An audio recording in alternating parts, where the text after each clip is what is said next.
पता नहीं कौम नूं कदों समझ आ अखे जी मौलवी जी बाजारों बड़ी वधिया लई है। मैं आख्या नज़र ना लग जाए वो सामने लित्र बन दिता क्योंकि फिर तुहानूं पता नज़र भी तो लग जाए।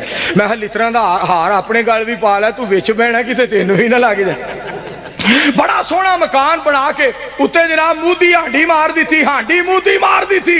मैं कहा की कीते एडा सोहना मकान तो चवल मारी आ कहता किते नज़र ना लग। मैं छड्ड परां जेड़ा मकान दे सकदा है हिफाजतां भी कर सकदा है।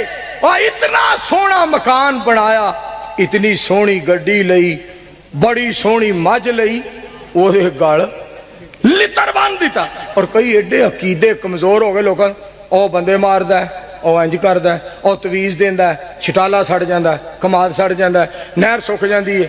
इहदे तवीज़ नाल जरदारी नहीं सुक सकदा, इहदे तवीज़ नाल गिलानी नहीं सुक सकदा। ये साडे मेरा मतलब नहरा सुकांदा है, कोई है गल करन वाली।